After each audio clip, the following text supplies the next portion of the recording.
Inilah hidup kami. Kami rindu Tuhan Engkau mengisi penuh dengan kebenaran firman Tuhan. Karena firman-Mu yang memberi hidup bagi kami, firman-Mu yang memberi terang bagi kami, dan firman-Mu yang boleh memberikan pengharapan akan masa depan dalam hidup kami. Firman-Mu yang senantiasa merubah seluruh keberadaan kami, sehingga kami semakin hari semakin mengenal Tuhan dalam hidup kami. Ketika kami semakin mengenal Tuhan, kami semakin mengasihi Engkau Tuhan. Semakin kami mengasihi Engkau, semakin kami menyadari bahwa tidak ada yang sebanding dengan Engkau dalam hidup kami. Oleh sebab itu Tuhan, taklukkan seluruh keberadaan kami di bawah kebenaran firman Tuhan. Dan biarlah Roh Allah boleh menerangi hati dan pikiran kami, sehingga kami boleh memiliki dasar yang kokoh ketika kami kembali dari tempat ini. Kami kembali dari tempat ini bukan sebagaimana kami datang, tapi ada perubahan demi perubahan yang Tuhan buat bagi kami. Karena kami percaya firman Tuhan yang keluar tidak akan kembali dengan sia-sia, akan berakar, bertumbuh dan berbuah dalam hati kami. Dan ketika berbuah, orang lain boleh melihat, dan akhirnya banyak orang boleh datang kepada Tuhan. Kami berdoa menyerahkan jemaat Tuhan. Tuhan Engkau kuduskan mereka. Tuhan kuduskan hamba-Mu juga yang akan Tuhan pakai menjadi mediator Allah, pakai menjadi alat di tangan Tuhan, sehingga hamba tidak mencuri kemuliaan Allah, tapi sesungguhnya kehendak dan isi hati-Mu boleh dinyatakan bagi kami. Dalam nama Tuhan Yesus berfirmanlah, karena kami sedia untuk mendengarkan firman-Mu. Haleluya. Amin. Silakan duduk kembali. Shalom. Shalom. Ada duka cita? Tidak. Ada duka cita? Tidak. Ada sukacita? Ya. Berarti semua masih bangun ini ya. Kita bersua lagi dan berjumpa lagi. Minggu lalu kita sudah bertemu. Mari kita baca bagian firman Tuhan pada siang hari ini. Terambil dalam Amsal pasal yang ke-30, ayat yang ke-7, ayat yang ke-8, dan ayat yang ke-9.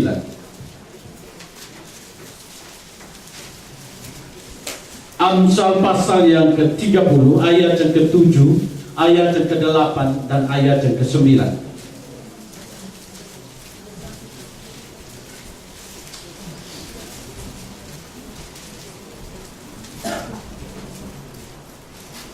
Amsal pasal yang ke-30, ayat yang ke-7 sampai dengan ayat yang ke-9. Mari kita baca sama-sama. 1, 2, 3.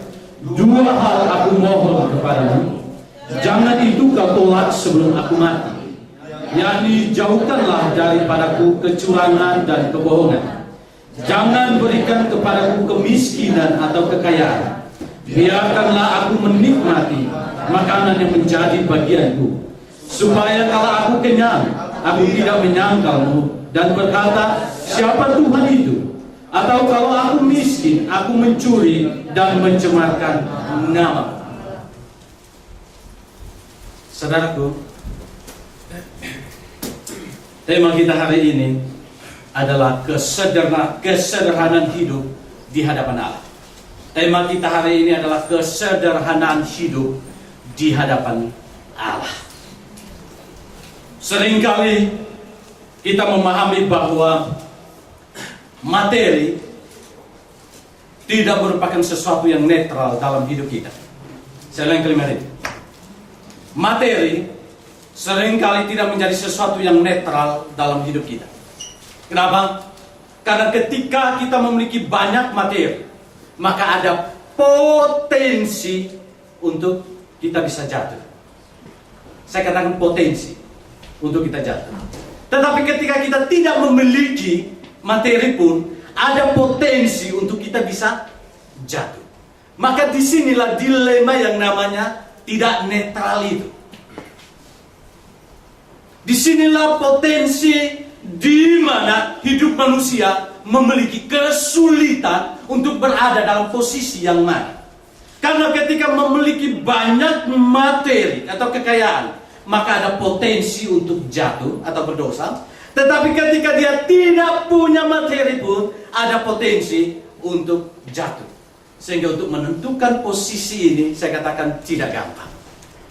Maka terjadilah ada dua ekstrim yang seringkali ada di dalam kehidupan manusia. Ekstrim yang pertama adalah dia menolak adanya kelimpahan kekayaan. Nah,